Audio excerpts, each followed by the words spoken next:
Hello and welcome to Las Blancas Podcast. Welcome back to another episode of Las Blancas.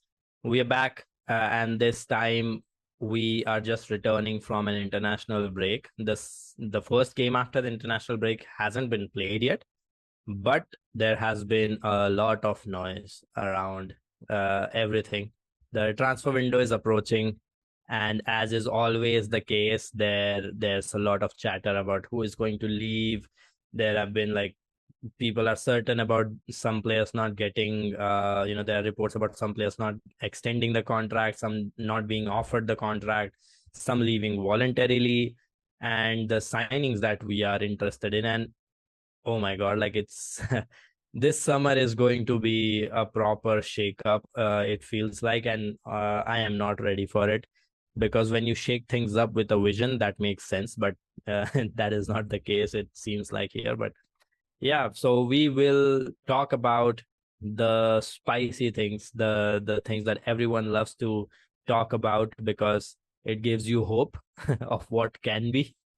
And yeah, so we will be talking about transfer rumors today, about the players that are going to leave and the players that we are interested in signing. And as always, to do that, I've got Kanita with me. Kanita, how you doing? How was that international break, and how has that barrage of news about departures and arrivals hit you? Okay, so first of all, when this episode comes out, it will be your birthday. So happy birthday, Yash! First and foremost. Thank you. Yes, and then oh my God, it's the end of April, and it's always chaotic in this time, and it's always dramatic. In the whole sport. Honestly, yesterday I was scrolling through Twitter, which I haven't done in a while, and I was like, "What is happening? Is it happening?" There's a lot of news, too many shocks. I mean, every year is like this. I just never it's just never get used to it somehow. I mean, every year it's a different shock, so you can't really get used to these different scenarios, that occurs, especially the Weir leaving thing. Yeah, anyway, that one was interesting. We got that news like a few weeks ago. Somehow just moved on from that. I mean, Yeah. I don't know how, but yeah, it's been interesting. It's been dramatic. And as always, I mean, at the end of the season, at least we have something uh to, I don't know, think about, because we have 5 games left, nothing to play for. So at least, these rumors will keep us entertained, I guess. Yeah, I mean, with nothing at stake anymore in this season, out of all competitions, title was sealed as well by Barcelona this week. So yeah, mathematically we are out of the title race anymore. There is no title race, actually. We have a champion. So yeah, it's just these rumors now. But you gave a spoiler there. So let's start by talking about the departures, because uh, and let's start by talking about the most hard hitting one, which is Weir, a player who came in and instantly carried us through games, was our top goal scorer first season despite not being a striker, then got an ACL, came back, and then once again was among the top scorers, broke the record for our most goals, broke the record for most assists. And honestly, she was the play, scored the goal in that epic Clasico win as well. She has been involved in all of the, yeah, in 2 goals, in all of the big moments that we have had. And she has been a central figure of this project. Weir is the face sort of this project. If you want to identify 3 players, I think the first most recognizable player is Caroline Weir, and closely followed by Linda Caicedo, and one of them is leaving. And this comes as a series of, when we lost Kose a while ago, it felt like, okay, now the soul of Madrid is leaving, but then we immediately had Caroline Weir with us, and that was covered sort of. But this one feels like, yeah, I honestly never expected this. I wasn't prepared. Like I was not expecting this at all. Like I was like, yeah, these Linda Caicedo and Caroline Weir are going to stay. Like what? Like we will change players around them to make them play better, to have better support around them, because these two have been carrying the club. And now a player that we can blindly rely on to produce some magic. And there was, in our first season, there were moments where like the whole team would do nothing, and then it would just be Caroline Weir wriggling past a bunch of defenders and scoring. And once the official announcement and those things come, we will do a tribute episodes for her as well. But I think that is the biggest thing for me. If we are going to lose a player of the stature of Weir, yes, she might be in her 30s, but I don't care. Like she is so good. There was an adaptation period when Quesada came in, but she has adapted. She has quickly transformed her game to fit the needs on the right flank, to fit her needs on the through the middle as well. Like this is a player that changes her game plan to fit and assist the team, and is a leader as well. So I mean, like that is going to be a huge loss. Kanita, what do you think of that rumor? Oh my God, I remember I remember last year when around this time, yeah, we got a penalty in some game, and then another penalty another game, and Olga didn't take either of them, and we were like, okay, what's happening? Why are we, why is Olga not taking them? And then literally a day after we recorded and saying that, there were rumors of her going to PSG, and yeah, she left to PSG. And so this similar thing happened like before the international break. Though we already had gotten the rumors, but yeah, we had like two penalties, I think, neither taken by Caroline Weir. So yeah, I don't know what to think of this. It's not a tradition I like, to have a player leaving and then to just take on a big part, the penalty taker to another, like, immediately. But yeah, I mean, Caroline Weir, man, it's Weir's world. I'm gonna miss it. I'm so going to miss it. I'm going to miss her. We got through so much shit with her. You talked about the first season. We didn't with her, we didn't even play anything, and she was the one who was saving us for so long, and then we were so dependent on her. So when she got injured, we were in shambles. We didn't know how to play at all. We were in shambles. We didn't know how to play without her.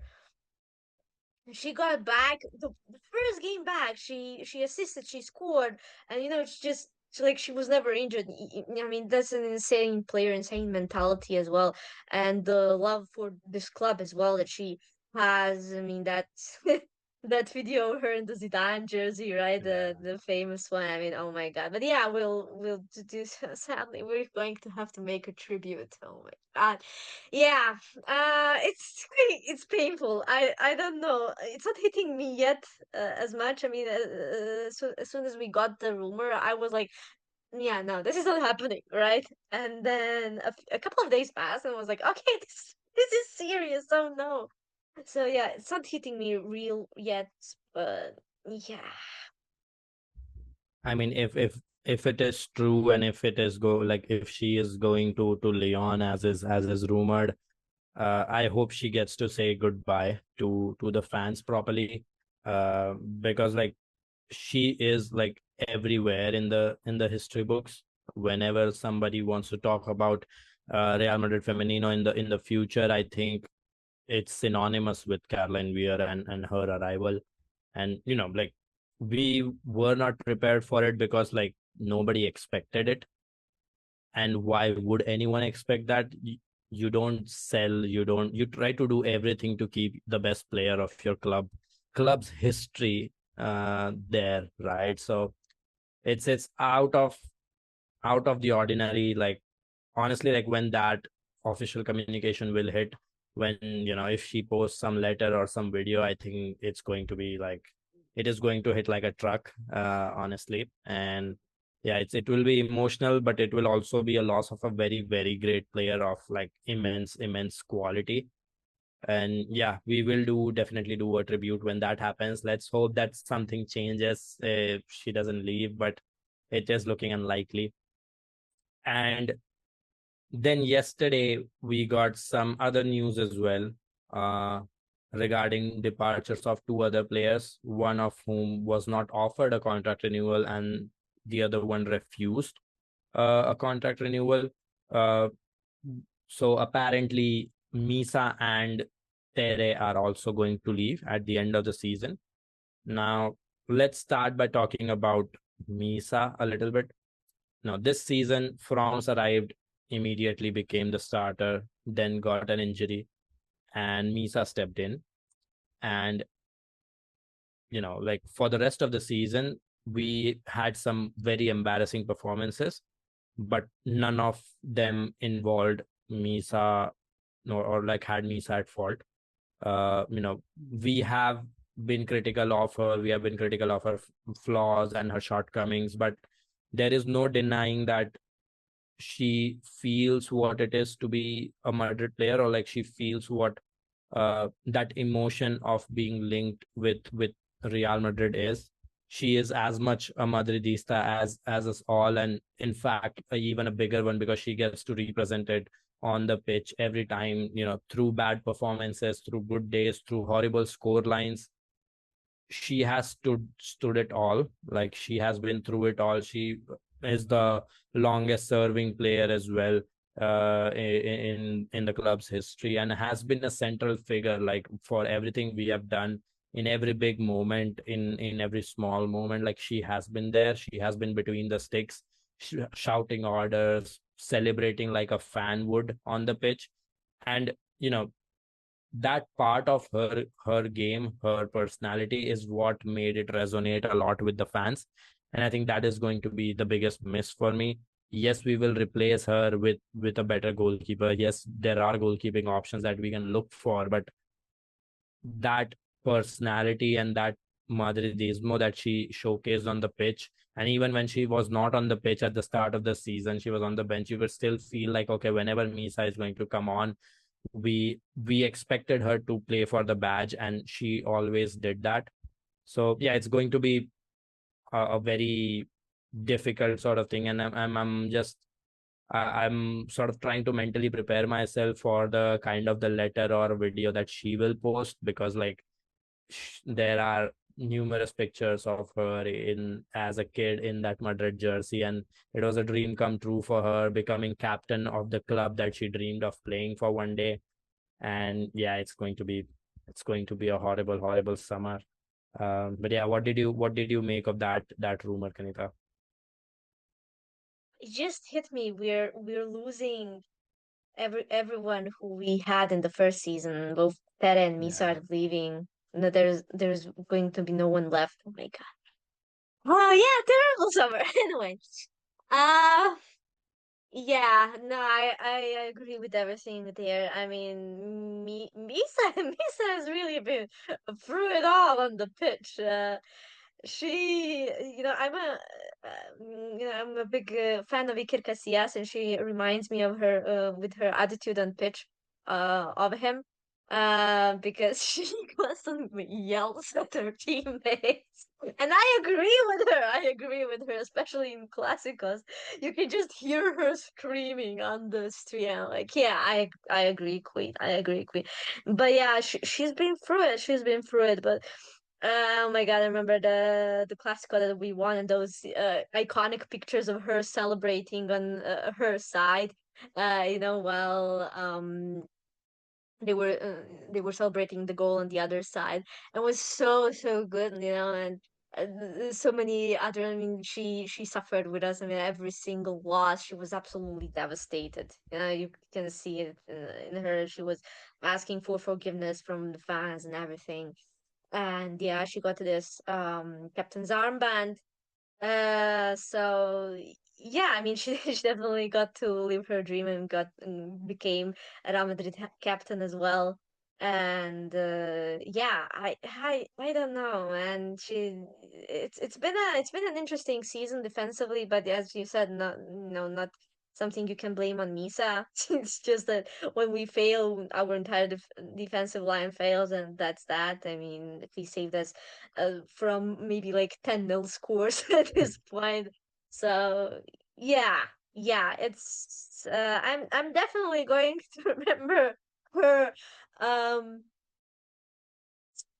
her prime in the Madrid derbies. She really likes to run riot in Madrid derbies, and mind you, Atletico is her former club. And but yeah, she really likes that. And yeah, of course, the numerous saves and Clásicos that, yeah, without her, we would have been over. But yeah, that's gonna hit her farewell. Oh my God, yeah. I don't want to think about it right now. Yeah, we are lining up for a very, very emotional summer. And yeah, you mentioned like we are going to lose everyone that was at the start of this journey with us, like at the start of this formation as founding players. Tere is also leaving. Uh, Tere coming back of a terrible ACL that kept her out of the entire season almost. And I was kind of looking forward to her return, because without her we did not have any defensive midfielder. We had signed Benison, we had Sara Debreitz, but nobody could play that deeper role and orchestrate the midfield as Tere did. And like her usage has been terrible.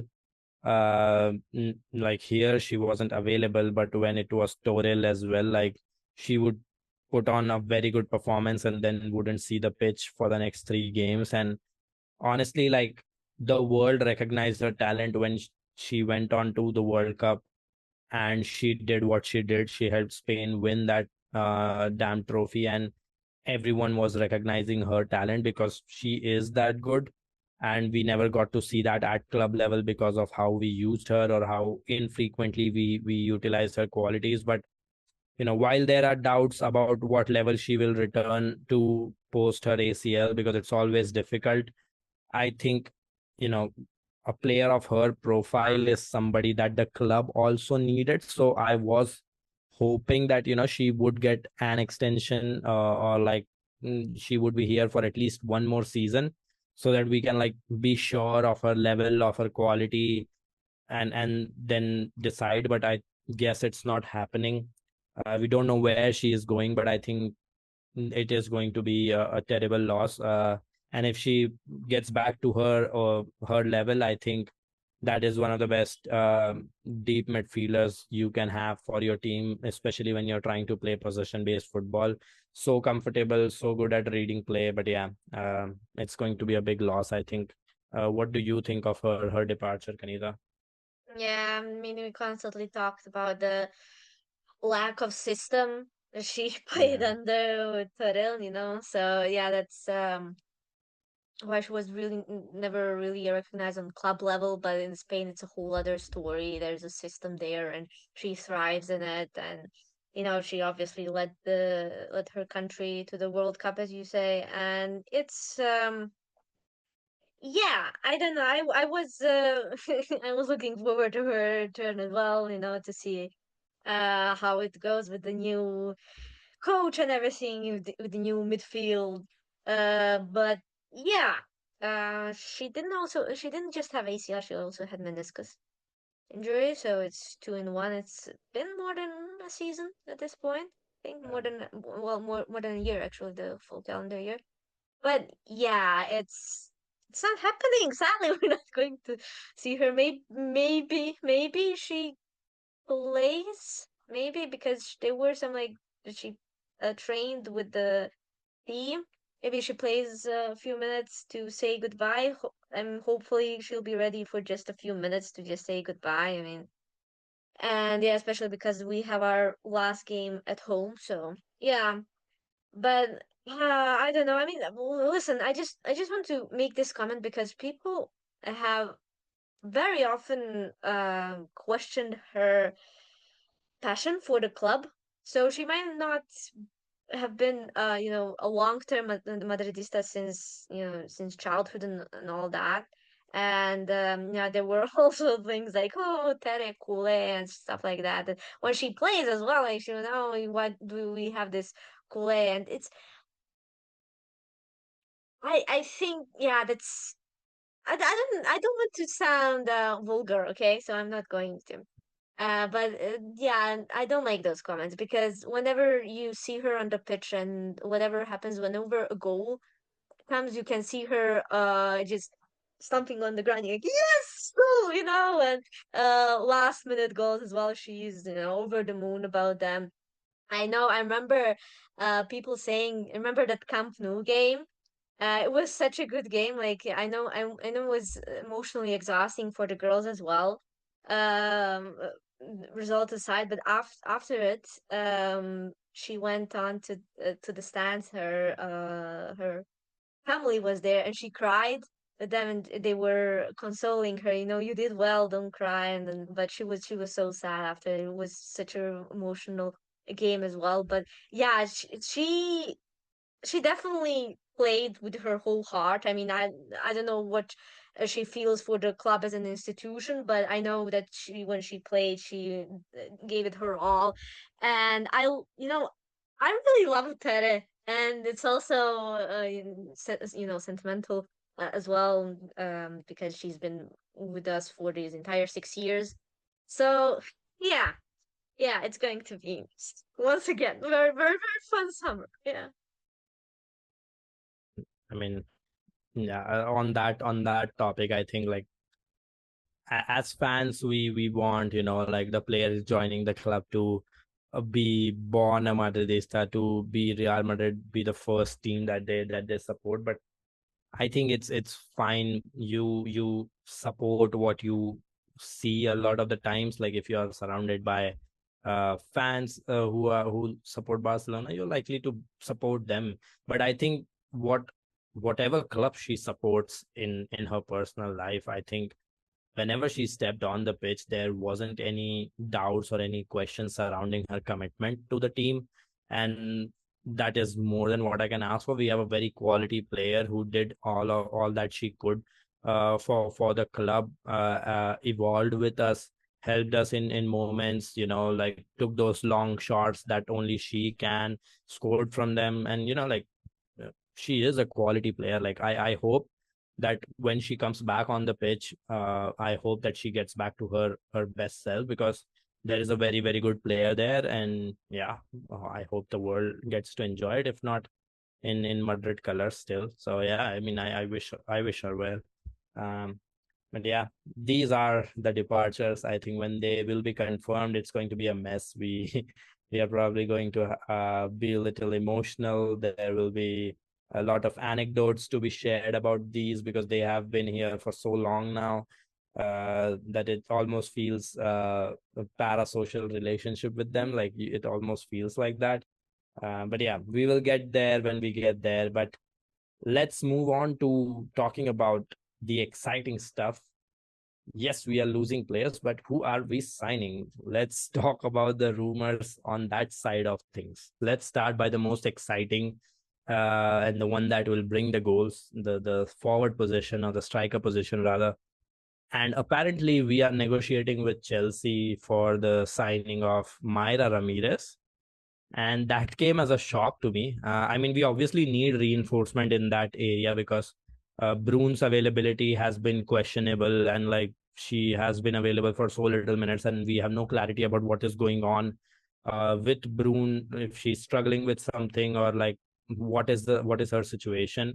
Redondo has been played in all sorts of roles. She has started, she at striker, playing in behind the striker, turned into a number 10 at times, as used as a backup of Caroline Weir, and it's not been great for her. And honestly, like when we signed her as well, I think we spoke about that maybe she is not what we need. Like she's a good striker, but it's like a different profile, and we probably won't need a profile like her. We need somebody who can be a target, and Redondo isn't that.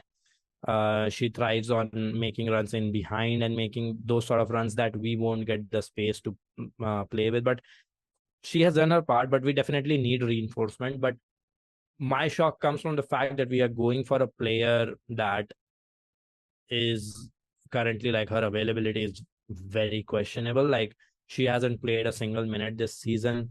The last game that she played was in Copa America, and it's just like, it raises big questions, because like, you are trying to replace a player who was having injury issues with another player who is struggling with injury issues.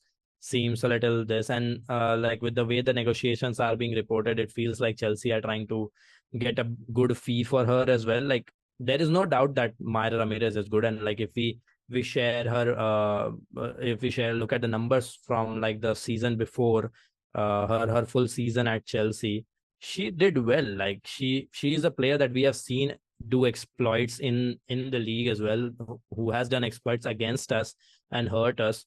Like, excellent ball carrier, very powerful driver with the ball, has great shots and can generate her own shots. So very good player. But if she is not going to stay fit, how many minutes are we going to like get from her is a big question for me. But yeah, Kanita, what do you think of that rumor, and what do you make of it? Because like, we know Mayra Ramirez can do well, but can she do well now? Is she fit enough? Yeah, yeah, it does seem counterproductive in bringing another injury-prone player, because we have a striker that's unavailable, and I think it's the head injury still. I mean, there's nothing on Bruno, and the last time I heard about it was at least 2 months ago, and it was something that she's working on the head injury, and something which is obviously um concerning. But it is, I remember when after those those three classicos that we talked about, how it doesn't take a lot of money for the women's team. But then the section decided to splurge, I guess, on Mayra Ramirez, who hasn't played in a month. Um, I mean, yeah, the Mayra we know is a beast, obviously, when she's fit. But right now, she's obviously not, and it is very counterproductive. I don't know the thought process behind this. Oftentimes I don't know the thought process behind the board and their decisions, about the squad. But yeah, I mean, I don't have anything new to say. It's just a lot more confusion, around that. But yeah, I mean, if a fit Mayra is amazing, and honestly, with Redondo, I mean, we've seen those two in Levante, and they're great. I love them. I'm great. But given that they're both fit, that Mayra is fit, but yeah. Yeah, and also like, we don't play like Levante. We don't know how we are Yeah. going to play. First of all, like, if Quesada is going to stay, and if that is going to happen, we don't know like what sort of vision we have for next season and how we are going to play. So it's all many question marks around this, and like, that just makes me not very convinced, despite knowing the quality of the player. But it's just the availability and the injury issues. It's too hard to ignore right now. Then we have been linked with a bunch of players in in midfield, and we are going to be needing a bunch of players in midfield, because we are losing a couple of players who are quite important to the way we play. So let's start by talking about the one name that has been going around for a while. It's Andreia Jacinto. And I was not aware. I was just like, I remember like just sharing about her good season and how she has been an underrated player in the league. And then a couple of days later, we get to know that we are being linked with her, and solid player. Like we have seen her with Portugal as well.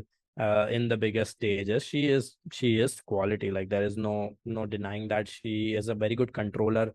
Currently, this season, playing alongside Paula Fernandez in the midfield of Real Sociedad, like she is quite good. Like, and she has developed that attacking side of things along with her defensive abilities. So she has become this very complete midfielder sort of, who can contribute in different phases and can control the tempo as well, which we need. I think if we are going to lose Tere, now she isn't a direct one-to-one replacement for Tere, because Tere is a DM who can do a lot of defensive heavy lifting, but Jacinto can do it to some extent, but not as a pure sole pivot, I would say.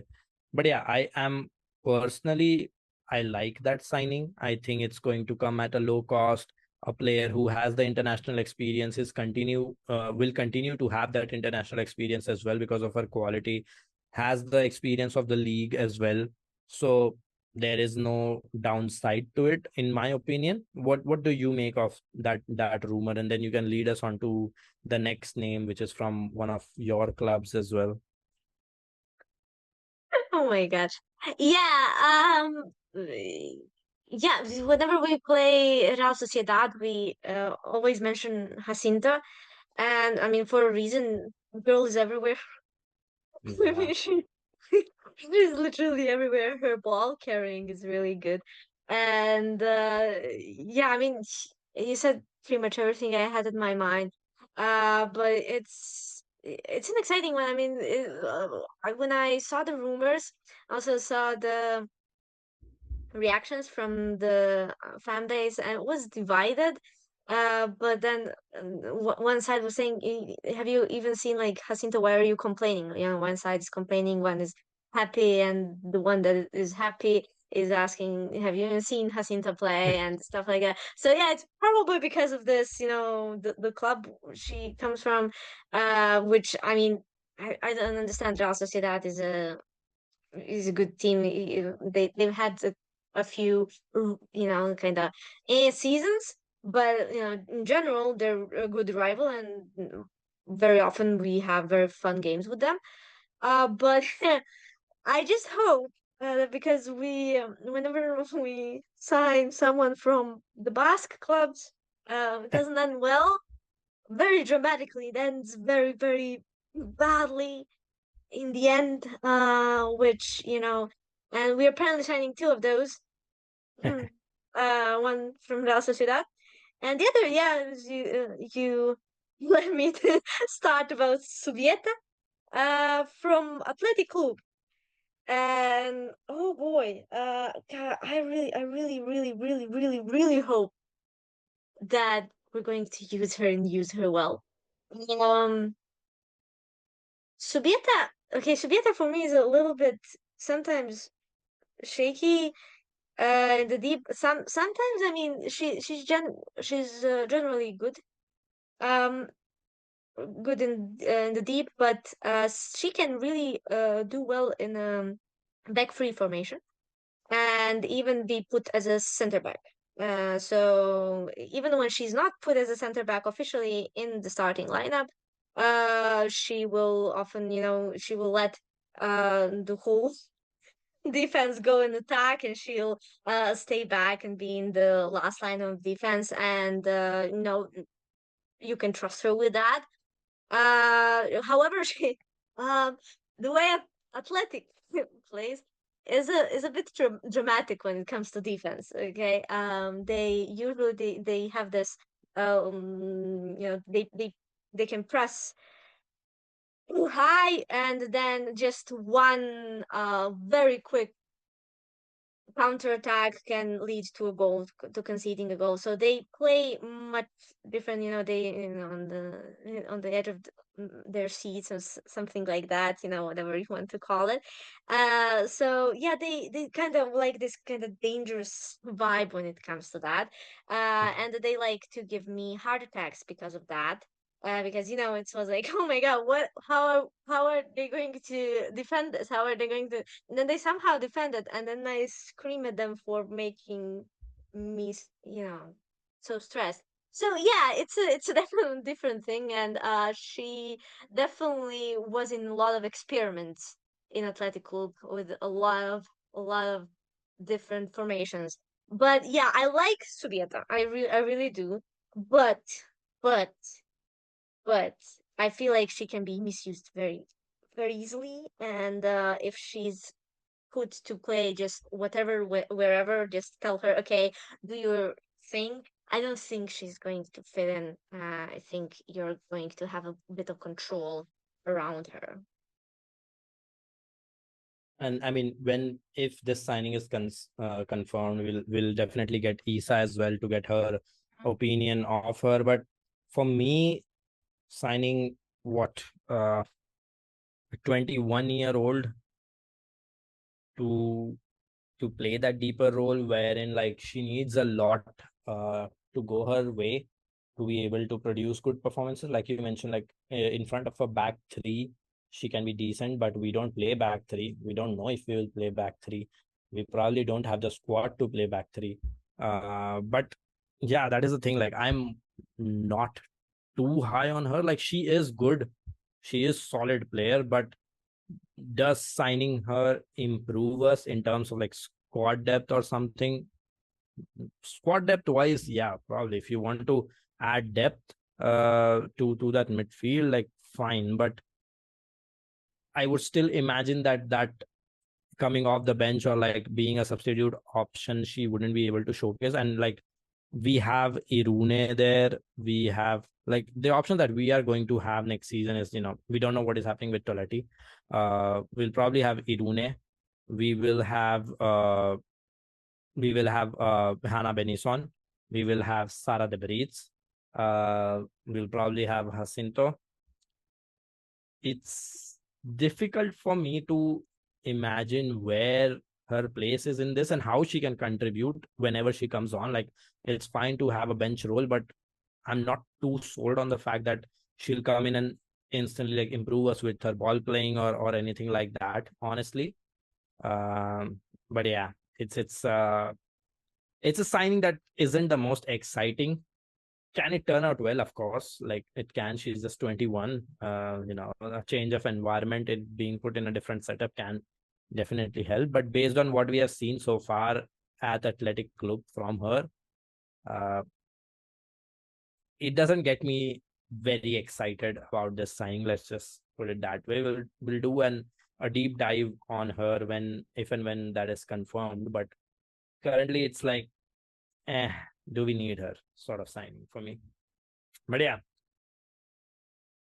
apart from her, we are also linked with a player that just came out of the blue, and like we are apparently advanced. Everything is going perfectly for her signing, and we are going to sign German international Elisa Senß. And I was like, what? Like I have spoken about Elisa Senß a couple of times, I think, in the past. You might find some of my tweets, and I've always said that she is a solid player. Like, yes, her development has gone well, and I was very intrigued by how she is going to develop, because she was developing into this very good box to box player who can like contribute on both ends, can play short exchanges, can help out defensively as well. But yesterday, like when I read the tweets, everyone was like, she's a DM, we are going to sign her and she's going to play at the base of the midfield.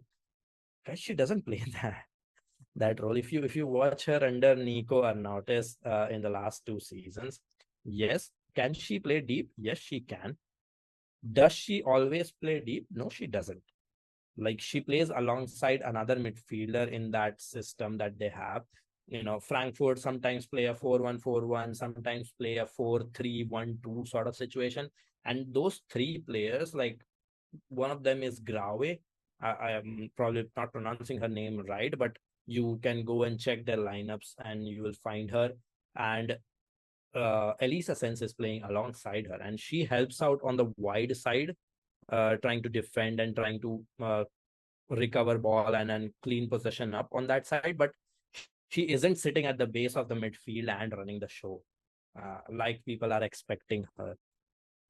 And like if you are signing her, fine. Like I have no say in that, but I just struggle to see how like Zubieta and Elisa Senß are going to like take us to that next level, because we do need a defensive midfielder. If we sign somebody of the profile of Senß, who is not a deep midfielder, and then we play her there, and then we are like, oh man, this player is not performing as we expected. Yes, because you're putting her in a different position that she's not really comfortable in. Like, yeah, you're asking a fish to run a marathon, and it's obviously not going to win that marathon, right?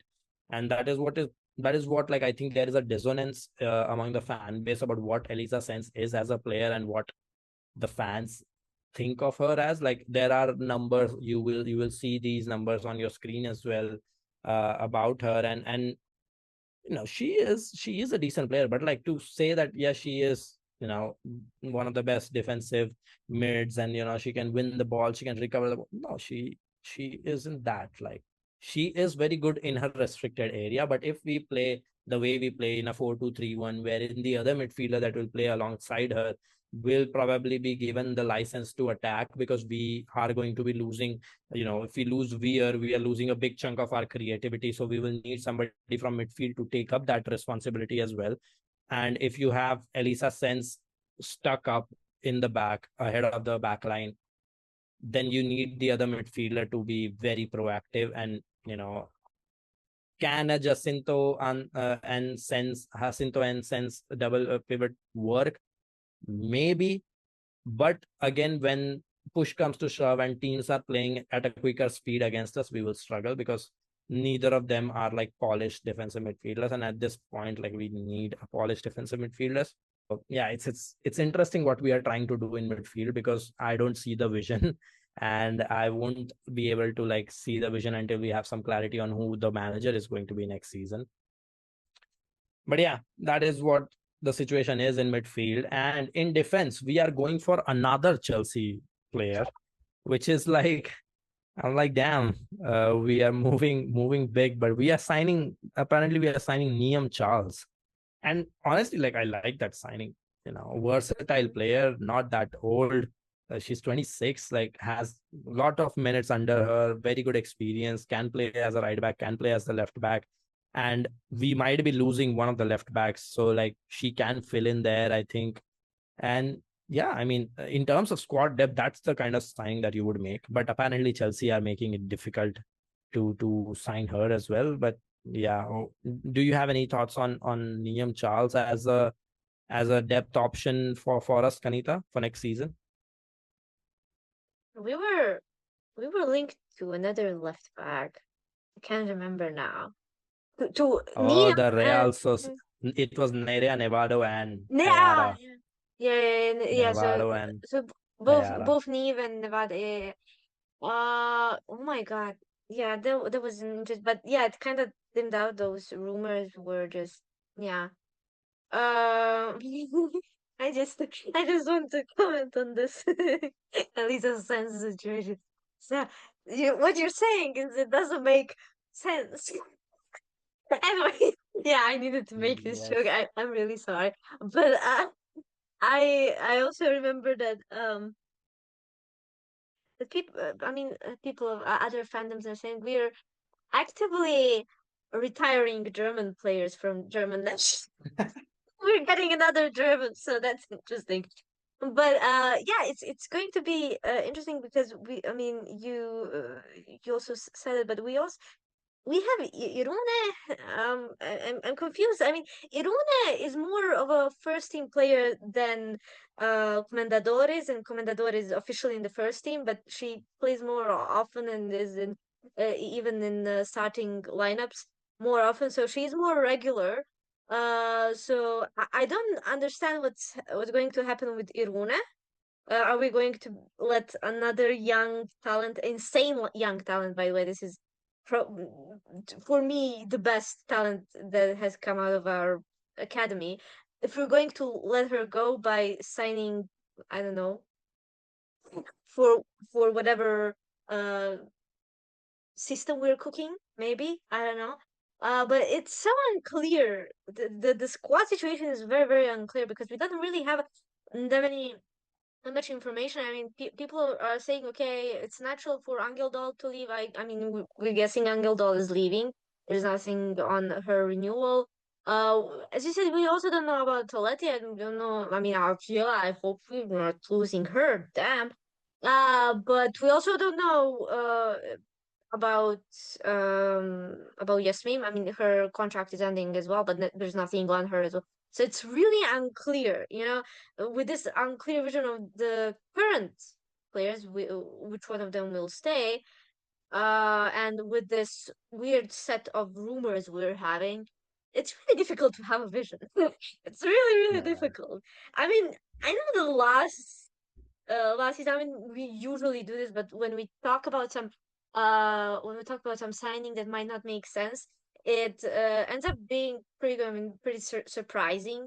In the end, I hope that these signings that we're not making sense of surprise us.